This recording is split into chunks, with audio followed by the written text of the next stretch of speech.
Assalomu alaykum. Bugungi darsimizda DLM buyruqlari bilan tanishamiz. DLM nima deydigan bo'lsak, oldingi darsimizda ma'lum bo'ldiki, biz tablitsa yaratish, baza yaratish bilan shug'ullandik.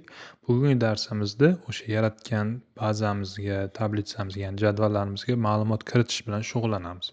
DML kengaytmasi Data Manipulation Language, ya'ni manipulyatsiya turli xildagi harakatlar, amaliyotlarni amalga oshirish tili deb tushunsak bo'ladi. Bugun siz bilan insertni ikki xili bor. Insert into'si bor, ya'ni qo'lda kiritish, insert into select degani bor. Bu ya'ni bitta jadvaldan boshqa jadvalga kopya qilamiz. Ya'ni bor narsani kopya qilib bu yoqqa tushirishda gap. Update, delete, truncate degan buyruqlarni ko'ramiz. Hozir nazariyani tezgina ko'rib tanishib chiqamiz. Amaliyotida xudo xolisa qiziqarli joyi bo'ladi. Insert intoni ko'radigan bo'lsak, strukturasi qanday bo'ladi? Insert into users, ya'ni men users jadvaliga ma'lumot kiritmoqchiman deyapman.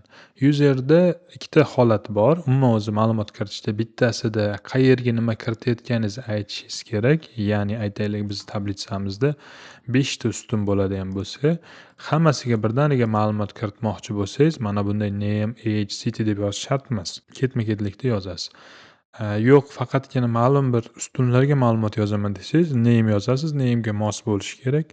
Age yozasiz, age'ga mos bo'lishi kerak. City yozasiz, city'ga mos bo'lishi kerak. Bu yoqda tablitsa yaratishda qonun qoidalari bor. Ya'ni agar siz age'ga integer bergan bo'lsangiz, bu yoqqa son emas, matn yozsangiz xatolik beradi. Xullas, u ham to'g'ridan-to'g'ri tushunadi. Demak, name'ga bu ism yozyapti, age'ga son yozyapti, city'ga shahar yozyapti deydi. Adashib siz name'ga Toshkent yozsangiz, ba'zida ham Toshkent bo'lib qoladi name'da. Shu joyiga sal e'tibor bo'lish kerak. Buni hozir amaliyotda ko'ramiz. Bu yerda tushuntirish berilgan. Ya'ni bu yerda insert into nima, values nima, shunday mazmunda. Bir nechta ma'lumotlarni ham xuddi shaklda qo'shsak bo'ladi. Hozir bu bitta qo'shish bo'lsa, mana bunda ikkita, uchtani ham shu uslubda qo'shsak bo'ladi. Bu qiyin narsa emas. Insert into selectni boya aytdim, kopya qilish. Bu qanday tushunishimiz uchun keling, avvalosi bizning tablitsamizda name, age, city degan bor. Ustunlarimiz, users degan tablitsamiz bor. Mana shu tablitsadagi yoshi 20 dan katta bo'lganlarni, 20 ga teng yoki katta bo'lganlarni user arxiv degan joyga kopya qilib qo'yishimiz kerak. Mana shuni kodi. Buni hozir amaliyotda yana ham ko'ramiz. Keyingi ko'radiganimiz update. Update degani mavjud ma'lumotlarni o'zgartiramiz. Aytaylik, mana bu Excel'da bor, заменить degan narsa bor, bilsak, mana bu qiymatni bu qiymatga o'zgartir deganda, bunda ham xuddi shunday. Update deyiladi tablitsaning nomi. User tablitsada set city shahar joyiga Namangan qo'yib ber, qayerdagi id'si 1 bo'lsa. Bu yerda nega where degan narsa bor? Agar where'ni qo'ymasak, mana bunday holatda update users set city Xiva desak, barcha qatorlarga shahar deb Xiva deb yozib beradi. Bu noto'g'ri. Aytaylik, bizda 1000 ta, 2000 ta ma'lumot bor tablitsamizga, mana shunday bitta xato where'ni bermasligimiz, ya'ni qayerni o'zgartirish shartini bermasligimiz ma'lumotlarimizga dabdala qilib qo'yishi mumkin. Delete esa ma'lumotlarni o'chirish uchun ishlatilinadi. Buni ham strukturasi tepadagiga o'xshaydi. Delete from deymiz, tablitsa nomi, where deb nima asosda o'chirish kerakligi. id'si 3 bo'lgan joyni o'chirib tasha degan ma'noda. Bu o'sha qatorni to'liq o'chiradi. Qatordagi barcha ma'lumotlarni o'chirib tashlaydi. Bunda ham o'sha where'ni unutish xavfi bor. Ya'ni agar siz where'ni qo'ymasangiz, ya'ni id'ni yoki shaharni qo'ymasangiz, to'liqligicha hammasi o'chib ketadi. Bu esa ma'lumotni yo'qotishimizga sababchi bo'ladi. Endi truncate degan narsa bor. Truncate, siz aytaylik tablitsada delete bilan ma'lum bir qismlar, ma'lum bir qatorlarni o'chirdingiz. Truncate'da to'liqligicha hamma qatorni o'chirib, tablitsani o'zini o'chirmaysiz va strukturasini saqlagan holatga keltirish uchun truncate ishlatilinadi. Buni strukturasi ham xuddi shunday, truncate table user deydi. Ichida hamma ma'lumotlarni o'chiradi, lekin tablitsa bilan struktura saqlanib qoladi. Endi bu yerda farqi bor. Delete bilan truncate farqi nimada? Delete'da boya aytdik, where ishlatish mumkin, qayerda nima borligini. Truncate'da where ishlamaydi, chunki truncate to'liqligicha o'chirishi uchun mo'ljallangan. Delete'da bitta row, bitta qator o'chirilsa, truncate'da hammasi o'chiradi. Delete sekinroq ishlasa, truncate tezroq ishlaydi. Chunki delete'da biz условие berganimiz uchun, ya'ni where deganimiz uchun SQL uni izlab chiqadi, qayerda bu foydalanuvchi bergan narsa bor ekan deb. Truncate'da hech narsani o'ylamaydi, shunchaki o'chirib yuboradi. Bitta jihati id davom etadi, id reset bo'lib ketadi. Keyingi oxirgi ko'radiganimiz bu shunchaki takrorlab chiqamiz nazariya uchun. Insert into ma'lumotlar qo'shadi, insert into select bir ma'lumotdan tablitsadan boshqasiga nusxalaydi, update ma'lumotlarni o'zgartiradi, delete o'chiradi, truncate barcha datani tablitsadan o'chirib, tablitsani o'zini struktura bilan qoldiradi. Ana endi nazariyani ko'rib chiqdik. Biz koding qismiga o'tamiz. Bitta jihati bor. Men o'zim ham SQLni endi o'rganayotganim uchun o'zimga bitta shpargalka tayyorlab oldim.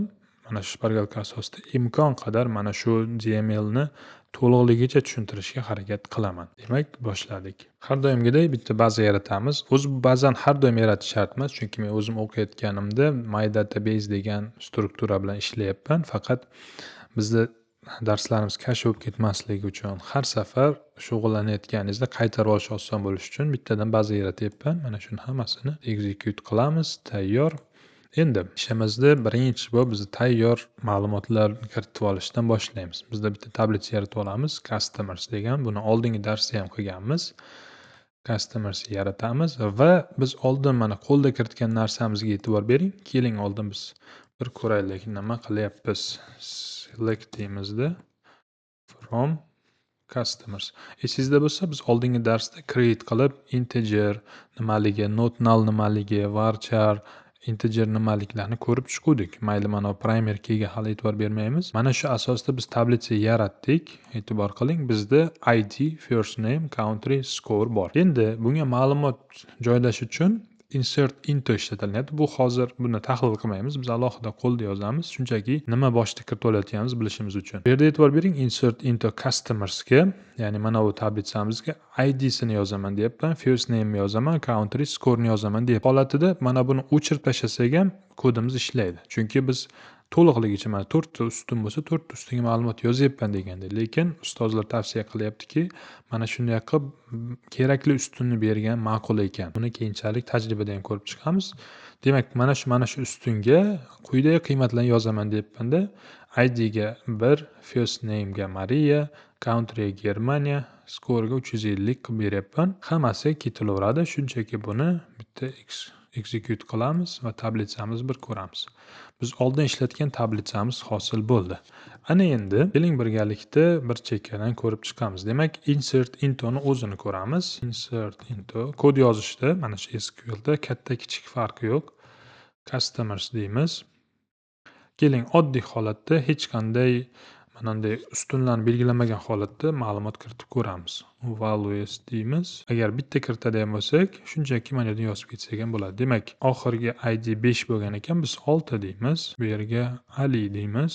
Country'siga Canada deylik va score'ga 600 deymiz. Shuni belgilaymiz, execute qilamiz. Tablitsamizni ko'rsak, biz ma'lumot kiritdik. Mana Ali 6-ID da Kanada 600 skor bilan. Xuddi shuni mana buni yozsak ham bo'ladi. Bo'yatganimdek, u juda zarur emas. Keling, mana shuni ikkita ma'lumot birdaniga kiritishni ko'rib chiqamiz. Buning uchun yaxshisi mana bunday qilib olsak, ko'ziga oson ko'rinadi. Virgul qo'yamiz. Mana shu qiymatni o'zini nusxalaymiz. Qaytib yozish niyatim yo'q. Va ustozlarimiz aytgandek, mana bu yerga kerakli joylarni qo'shib ketamiz. Ya'ni ID kiritmoqchiman, first name kiritmoqchiman, country kiritmoqchiman, score kiritmoqchiman. Buni kiritsak ham bo'ladi, kiritmasak ham bo'ladi. Demak, keyingi ma'lumotimiz demak 7 bo'ladi. Bunga vali deymiz, osonroq. Jon deylik, mayli. Keyin bu yoqqa O'zbekiston tushiramiz. Skorni keling 0 qilib ko'ramiz. Chunki biz 0 ni ham o'tdik. Bu yoqqa 8 deymizda. Anora deymiz. Ga Rossiya deymiz. Mana bunga ham keling 0 deylik. Ya'ni biz qiymatni bilmaymiz. Hammasini kiritamiz. Ma'lumot kiritildi. Endi bu yerda e'tibor bering. Ikkita rows affected, ya'ni ikkita ustun yoki qator ta'sir qildimi degan mazmunda beryapti. Buni ko'rib chiqadigan bo'lsak, tablitsamiz mana to'ldirildi. Endi bu yerda bitta jihati bor. Mana buni misolda men sizga ko'rsatib beraman. 0 degan qiymatni juda ko'p ishlatish ham, hamma joyda ishlatish ham mumkin emas. Nimagaligini tushuntiraman. Aytaylik, biz mana bu yerda 0 qo'ya olmaymiz. Keling bitta sinab ko'ramiz. 0 deymiz. Sayda mana bu yerga men agar hozir execute qilsam xato beradi. Sababi mana bu yerda stolbit запрещено знание 0 deyapti. Sababi biz jadval yaratayotganimizda aytganmiz. ID not null. ID'miz null bo'lishi mumkin emas degan tushunchani bergandik. O'shaning uchun bu yoqqa albatta bironta qiymat berishimiz kerak. Bitta jihati bor, aytaylik biz mana shu yerga qiymat kiritmoqchimiz va hamma ma'lumotini kiritish niyatimiz yo'q. Biz shunchaki ID ni kiritamiz, ismini kiritamiz, bo'ldi. Boshqa davlatni kiritish niyatimiz yo'q. Buni qanday qilamiz? Buning uchun keling mana shuni ham kiritib olaylik yoki mana shuni o'zida ishlaymiz. Demak, boya aytib o'tganimdek, biz hozir ID first name ga kiritamiz, qolganlarni kiritmaymiz. Buning uchun mana bu yerga ID ni kiritmoqchiman men va first name ni kiritmoqchiman. Endi bu yerda siz berayotgan qiymatlaringiz ham bunga mos bo'lishi kerak. Ya'ni men aytyapman ID bilan first name kiritmoqchiman, ikkita ustunga ma'lumot kiritmoqchiman. Bu yerda lekin 4 ta yozsam xatolik beradi. Shuning uchun men qolgan ikkitasini o'chiraman. Shunda ID ga 9 ni, first name ga Saidani yozib beradi. Mana, bitta tekshirib ko'ramiz. Narigilar ikkitasi null bo'lib qolishi kerak. Mana bular null bo'lib qoldi. Ya'ni biz ma'lumotni bermadik. Kiritayotganimizda ustunlarga e'tibor beraylik. Mana ma'lumot kiritdik. Bitta, ikkita, uchta, to'rttaga kirityapmiz. 4 ta qiymat bo'lishi kerak. Ikkitaga kirityapmiz, ikkita bo'lishi kerak. Boya aytganimdek, mana bu yerda berganimiz bor edi. Constraints degan narsa bor edi. Not null bo'lishi yoki unique degan narsalar bor. O'shalarga e'tibor berishimiz kerak. Ular xato bo'lsa, boya ko'rdik-ku. ID ga null beruvdik, ошибка berdi. O'shanaqa joylari bor. Keyin ma'lumot turi to'g'ri kelishi kerak. Mana bu yerda biz aytaylik score ga integer berdik. Mana shunga matn yozib ko'ramiz. Keling. Score ga null bironta boshqa qiymat yozib ko'ramiz.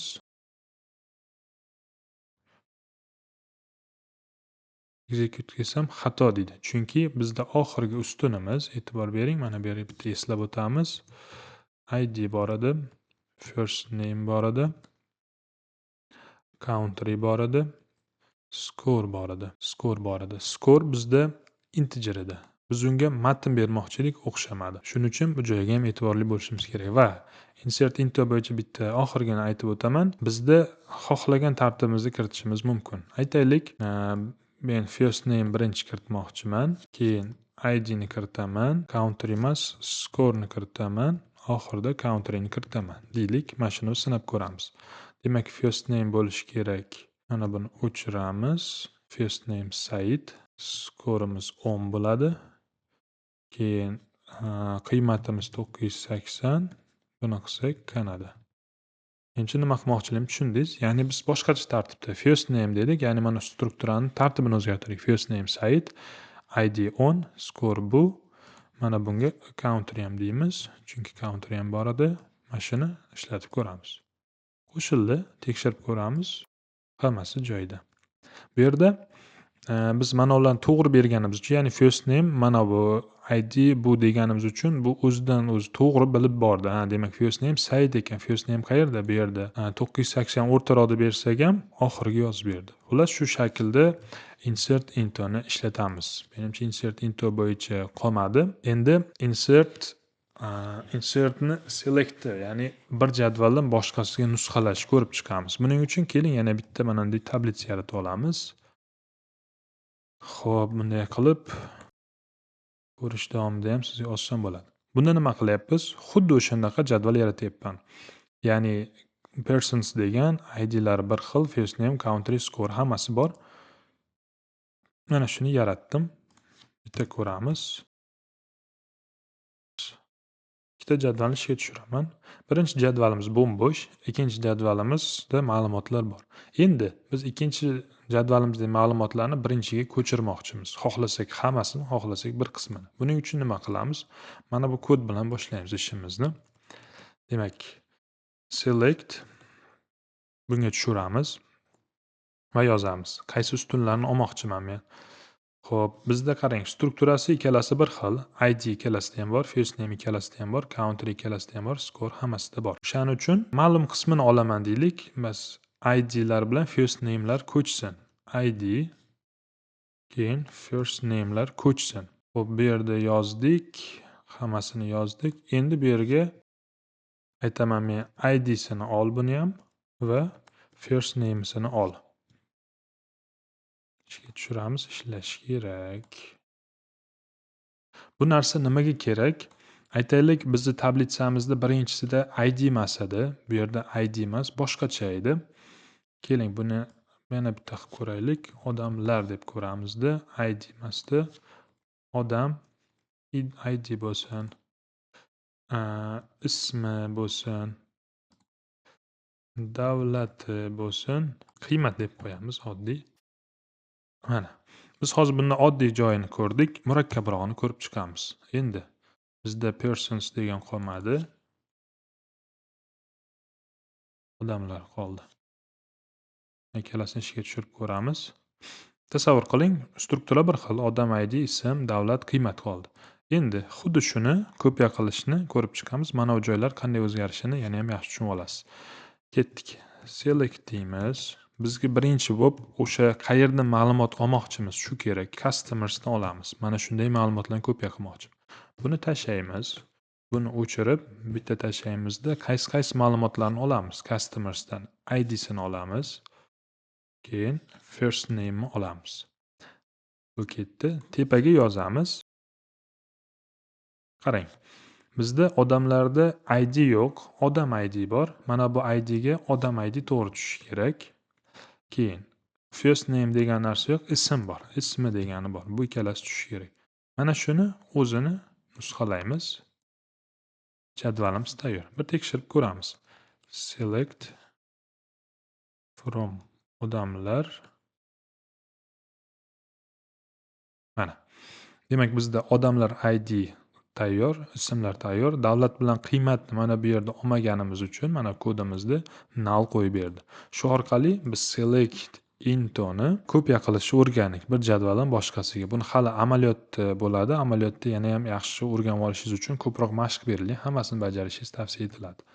Imkon qadar tushuntirishga harakat qildim.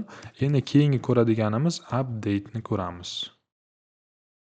Aytib o'tganimdek, update shunchaki ma'lumotlarni yangilash uchun ishlatilinadi. Biz ishni mana shu customers bilan davom etamiz. Oldin bir ko'rib olamiz jadvalimiz qanday holatda.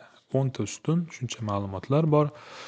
Endi update ni strukturasini sizga aytadigan bo'lsam, boshlaymiz. Boya ko'rganimizdek update customers set nimani o'zgartirmoqchimiz? Xo'p, keling biz mana Germaniyalarni Turkiy deb yozamiz. Set country barobar Turkiy. Adashmasam shunaqa yoziladi. Endi agar men mana shu kodni ishga tushirsam, hamma mamlakatni Turkiya deb yozib beradi. Boya eslab o'tganimizdek, where ni esdan chiqib qolish jihati bor dedik-ku. Mana shunday. Esdan chiqmasligi uchun where ni ishlatib ketishimiz kerak. Endi yozamiz. Where country teng Germany. Mana. Aytyapman, qayerdagi Germaniya bo'lsa, o'shani Turkiyaga o'zgartirib ber. Mana bu holat edi. Hozir Germaniyaning hammasi yo'qolishi kerak. Ishlatamiz. Ikkitagina ustun o'zgardi. Mana. Yana bitta jihati bor. Siz almashtirishingizdan oldin ko'rib olishingiz mumkin. Qayerlarni o'zgartiraman deganda. Qanday tushunish mumkin buni? Mana aytaylik, select deyishdan oldin biz bu yerga bitta kod yozamiz. Ya'ni yana o'zgartirish qilmoqchimiz. Xo'p, country emas, scorelarni o'zgartirmoqchimiz. Scoreni o'zgartiraman. Score bo'lsin. Nechi bo'lsin? Mana bu 350 ni 530 qilmoqchiman. Where score equal teng 350. Endi hozir men shu kodni shunday ishga tushirsam, mana 350 joyimiz 530 bo'lib qoladi. Lekin ishni bajarishdan oldin bir og'iz tekshirib olay, qaysilar o'zgarar ekan, nechta qator qilmoqchiman desak, select yulduzcha from customers where score 350 qilib ko'rib olsak bo'ladi. Ha, demak hozir men o'zgartirsam ID Mariya bo'lgan turkiyalik qiymati o'zgarar ekan deb mana buni keyin o'zgartirsak bo'ladi. Bo'ldi. Mana buni bitta ko'ramiz. Mariyaniki 530 bo'ldi. Update ham xuddi shu shaklda ishlaydi. Menimcha juda qiyin joyi yo'q. Where bermasak o'sha qiymati buzilib ketadi. Keyin uni ikkitani birdaniga ham almashtirishimiz mumkin. Xo'p, buning uchun tablitsamiz bitta ko'ramiz. Aytaylik, update customers set deymiz. First name ni virgul qo'yamizda. Men hozir mana bunga hujumga o'tmoqchiman. Ya'ni Ali ismini ham, davlatini ham, kerak bo'lsa skorni ham o'zgartirmoqchiman. Demak, country deyman. Barobar bo'lsin O'zbekiston. Keyin skorni ham o'zgartiramiz. Skorni ham o'zgartiramiz. Teng bo'lsin 900 deymiz. Endi eng qizig'i where.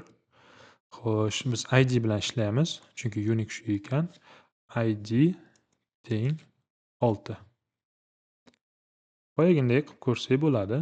Mana buni hozir nimani o'zgartirmoqchiman deydigan bo'lsak, ko'ramiz. Demak, IDda Alimidi haqiqatan? Ha, Alida. Alini hozir Abduvali qilaman. Countrysini O'zbekiston, scoresini 900 qilaman. Mana senga deymiz. Tekshirib ko'ramiz. Mana biz birdaniga Alini Abduvali O'zbekiston 900 qildik. Ya'ni bir nechta ustunni birdaniga o'zgartirdik. Endi keling mana bu nallarni ham o'zgartiraylik. Qayerda null bo'lsa, 0 qo'yib ber deydigan buyruq yozamiz. Buning uchun update customers set score teng bo'lsin 0 where score bo'lishi kerak. Ya'ni qiymat qayerdaligini. Buni ham boyagidek tekshirib olsak bo'ladi. Kodni ishga tushirishdan oldin mana buni yozamiz. Skorlar qayerda? Null edi o'zi. Men haqiqatan to'g'ri kerakni o'zgartiryapman desak, mana chiqadi. Valijon Anora Saidida null ekan. O'shalar hozir 0 bo'ladi. O'zgartiramiz. Tablitsamizni ko'rsak, mana bular 0 ga aylandi. Demak, nullni ham birdaniga o'zgartirdik. Null uchun barobar ishlatmadik. Is null desak, o'zi SQL tushunadi. Ha, bu haqiqatan buni o'zgartirmoqchi ekan degan joyini tushuntirdi. Endi bitta joyi bor, hali uy ishida ham keladi. Yaxshilab e'tibor bering. Bizda mana bunday qiymat bor. Aytaylik, sizga aytadiki, mana bu user bo'lgan joylarda skorga 100 qo'shib ber deydi. Mana user bor. Skorlar o'ziga yarasha 100, 900 eslab qoling. Mana shunga 100 qo'shib ber. Skoriga har masalan qanaydir bonusga erishdi deydigan bo'lsa, qanday qilamiz? Update deymiz. Customer deymiz. Keyin set score barobar score qo'shamiz 100 where country barobar user 900 bilan mana biz hozir 900 0 ga hujumga o'tyapmiz. Mana shular 1000 bilan 100 bo'lib qolishi kerak. Kodimiz ishlasa. Tekshirib ko'ramiz, ishladi deyapti. Select qilib mana bizda 1000 bo'ldi, mana biz 100 bo'ldi. Ya'ni biz birozgina qiymat ham qo'shdik, arifmetik qiymat ham qo'shdik. Aytaylik, sizga aytishi mumkin, hali uy ishida keladi. Oyligini 20% ga, 30% ga oshir desa, mana buni shuni ko'paytirasiz 1 ga. Ya'ni 10% ga oshgan bo'ladi. Buni bilamiz, oddiy arifmetika. 20% ga oshir desa 2 ga ko'paytiriladi. Buni oddiy mana hisoblaylik. Aytaylik, sizni 1000 so'mingiz bor edi. Uni 10% ga ko'paytir desak, 1 ga ko'paytiramiz, 1100 bo'ladi. Xuddi shunday narsa. Bu yerda ham qiyin arifmetika yo'q. Lekin eslab qoling, bu xo'p, skorni o'zgartir deyapman. Skor o'zgartir. Skor degan, ya'ni mavjud qiymatini ko'paytir 1 ga deyman. Qayerdaki user bo'lsa. Mana shu orqali hali uy ishlarida tricky degan joylarni qilib ketsangiz bo'ladi. Endi biz delete ga o'tamiz. Darsimiz biroz cho'zildi, lekin yaxshiroq tushuntirishga harakat qilyapman. Misollar bilan o'zimga ham yaxshi bo'ladi. Xo'p, delete from customers deymiz.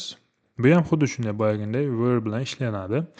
Turli xil uslovlar berishimiz mumkin. Where country is null deylik.